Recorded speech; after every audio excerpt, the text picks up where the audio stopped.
The best way that I've found to explore a new city is on a bike.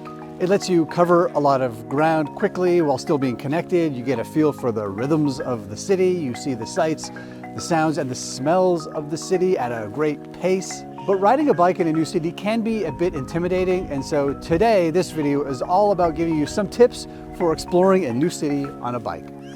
Hey everyone, I'm Tom and this is Shifter, a channel about urban cycling, bike commuting, and the ways we get around our cities. If you like this video, please consider subscribing or becoming a Shifter member. There are links in the description. Part 1, before you go. The first thing that you probably want to do when you know the places you want to visit in a city is look at a map. And so of course your first stop is probably Google Maps, and Google Maps is a great way of plotting a lot of destinations, but I've found that sometimes it's a little spotty in some places when it comes to bike directions. I've been dumped off a nice little pathway onto a 4-lane crazy busy road too many times, and so I like to go a little bit deeper. But it can be a good starting point. I'm also one of those weirdos who thinks that the Apple Maps interface is a little bit better than the Google Maps ones. Don't at me. But I also find that Apple Maps doesn't even try to give bike directions in some cities. So come on, Apple, you can do better. Now, most cities will offer like a municipally produced bike-specific map for their city, which is great, and you should try to get your hands on one of those wherever you're visiting. But in my experience, these maps can sometimes be pretty bad. I mean, who needs a multi-layered, gigantic PDF on your phone that doesn't give you location tracking?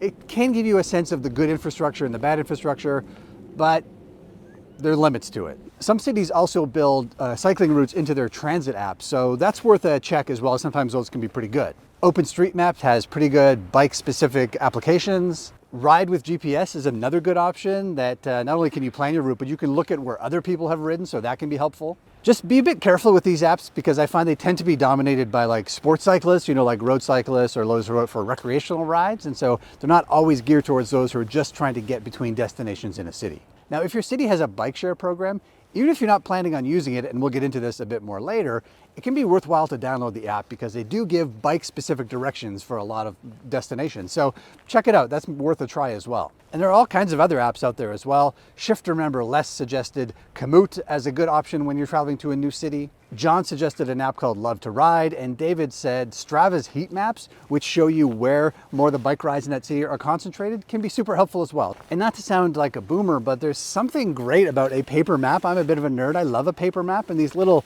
guidebooks with maps in them can be super helpful. If you get in here and mark it up before you arrive, these slide into your pocket.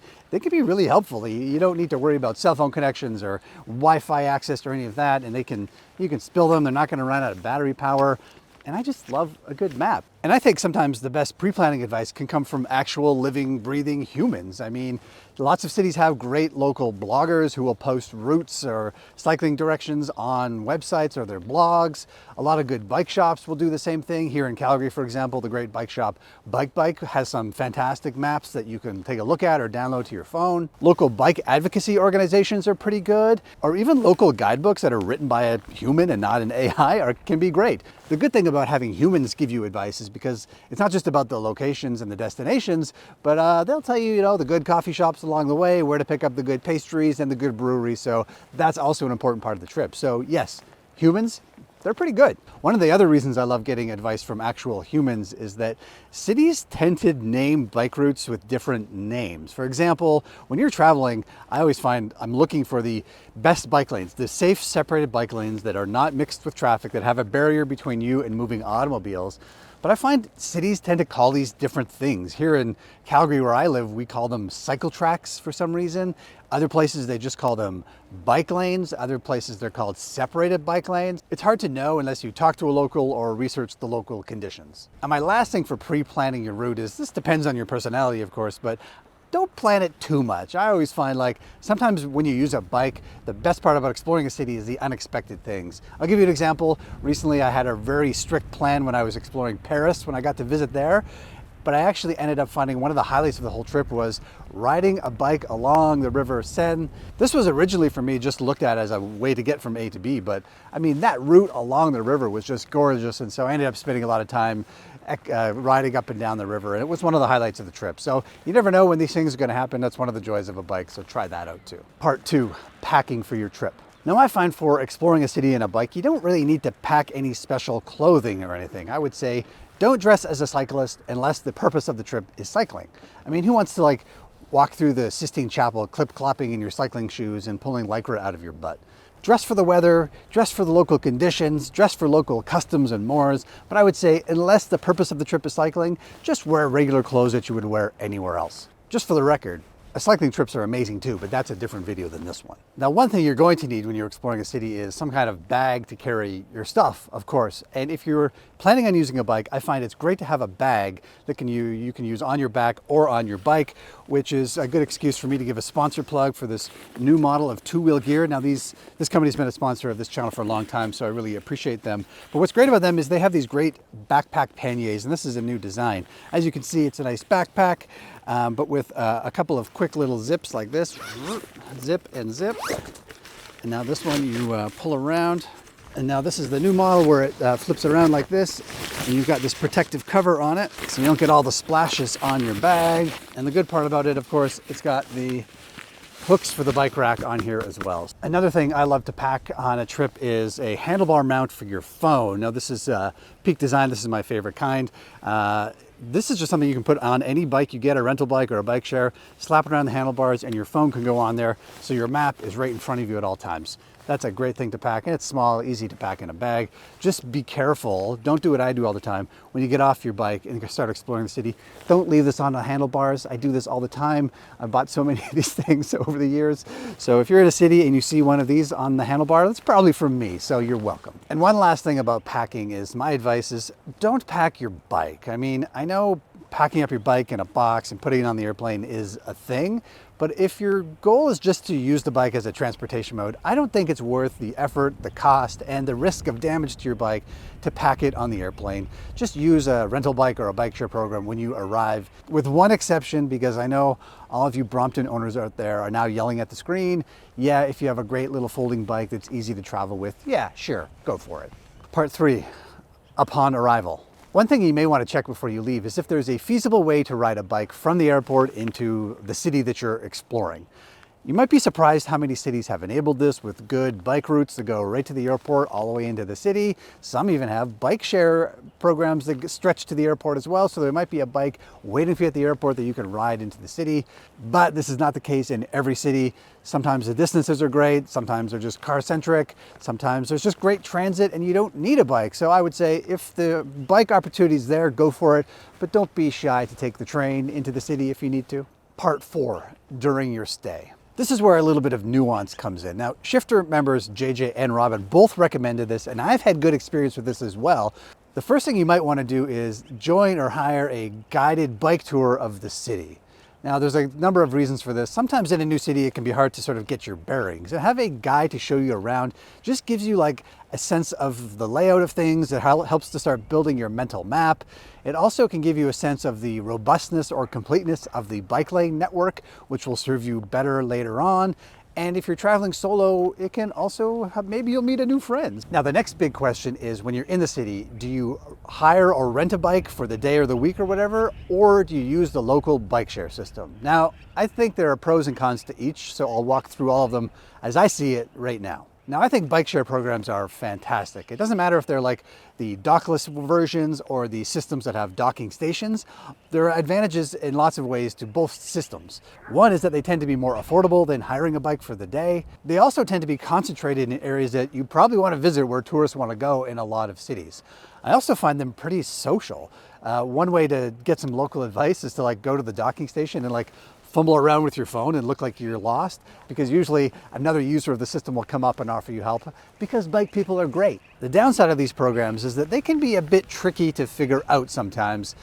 If they're municipally run programs, there always is like a little nuance from city to city. Those municipal apps are usually not the best, so it can be a little tricky and they can be a little sketchy to figure out. It can also be tricky to find stations at the location you want to park or find a bike. But these are definitely problems that can be overcome. Here's a couple of tips. A few times I've been in cities where bike share programs have a payment system by which like the first 30 minutes is free. And so I try to keep my rides within 30 minutes because I'm a bit of a cheapskate. So then I ride up to like the 29-minute mark, and then I'm frantically trying to find a docking station, and I find one and it's full, and then I have to go find a different one, and then it pushes me over the 30 minutes and I'm in a panic because I don't want to spend any money. There's a couple of things you can do about this. One is just like have better time management. Give yourself some time to find that docking station. The second tip is like don't panic if you're going to go over your 30-minute threshold. A lot of these municipal systems are pretty affordable, so even if you go long, it's usually going to cost you like a minimal amount anyways. And the third tip is look at the payment systems before you arrive in the city. Sometimes they're offer a full day rate, or sometimes there's longer stretches that you could take it for 30 minutes. So make sure you set that up and find one that works for you before you go, so you're not in the moment panicking about docking that bike in time. And if you're in a city that has both municipal docking station bike share systems and also those private dockless versions, how do you know which one to choose? Well, it's up to you, of course, but I would say, here's how I think about it. The municipally run programs tend to be cheaper, but they have crappier bikes. The private ones are more expensive, sometimes significantly more expensive, and the bikes tend to be a little bit better. So there you go. That's how I think about it. I tend to like the docking stations because if the city is doing a good job, they've set them up in a thoughtful way that is connected to transit and the destinations you want to go. So using the docking stations can be a way of navigating your way around the city, but of course, all of them work well. That's up to you. Now, renting or hiring a bike from a traditional bike rental shop is also a great option. It means you're not tethered to some app and you're not sort of stuck in the zone where the bike share system is limited to, and you don't have to find docking stations to park them all the time.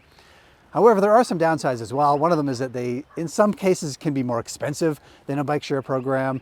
And you also have to be responsible for this bike for the day or the week that you've got it. So that means you have to have a good lock and make sure you're locking it in a safe place. If you have it overnight, you need to find a good safe place to lock it overnight, which can be a challenge. Make sure it comes with a lock, and if it doesn't ask for one, there may be an extra charge, but you absolutely need this.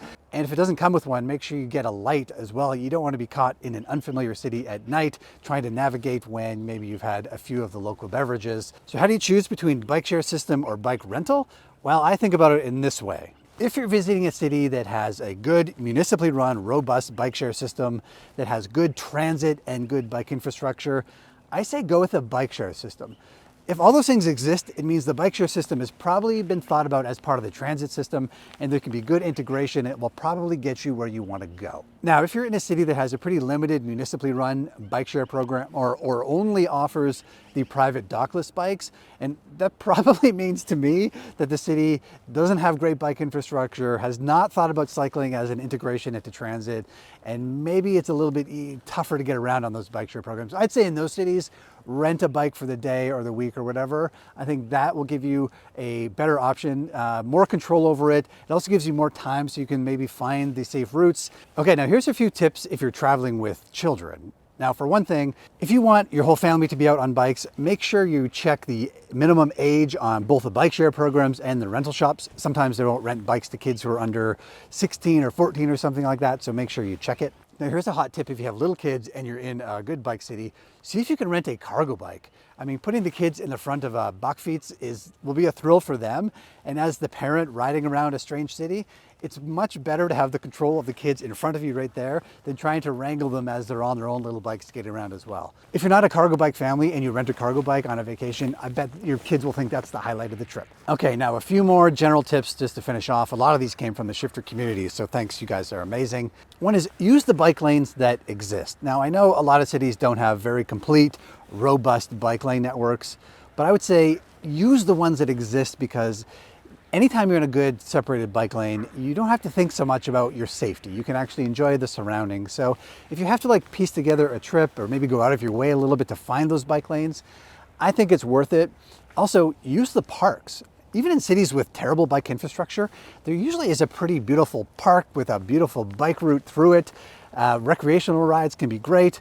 And if you piece it together, cutting through a park can be a great way of just giving yourself a bit of relief from the busyness of the city. I'd also say don't be a bike purist. I mean, bikes are an amazing way to see a city on a human scale, but bikes not always the best choice. I mean, if you have to take transit, if you need to walk, if there's slippery cobblestones ahead of you, or if there's, a 4-lane stroad you need to cross, it's okay to not use the bike for every minute of your journey. Get off and walk, use transit. Now, if you're traveling to a country in which the traffic is on the opposite side of what you're accustomed to, from my experience, I would take a day or two of just walking around before I get on the bike. I find like so much of riding is muscle memory, the way you look over your shoulder, the way you turn. And if you're on the opposite side, you will forget and your muscles will just take over and you'll be doing the opposite of what you need to do. So I found it better to like take a day or two just to get a feel for the city, to get a feel for those opposite rhythms before you get on the bike. Okay, one last tip, and I know everybody travels a bit differently, but remember that the great thing about exploring by bike is that bikes bring people together. Cars are hostile and isolating, transit is great, pedestrianism is great, but there's something about a bike that tends to bring people together. So use the bike as the social lubricant that it can be. That's it. If you've got more advice, please share it in the comments below or become a Shifter member to share with that amazing community. Thanks to everybody who shared their advice, which I also shared. I don't think I mentioned all of you, but I appreciate all of you. Thanks everyone and happy travels. I'll see you next time.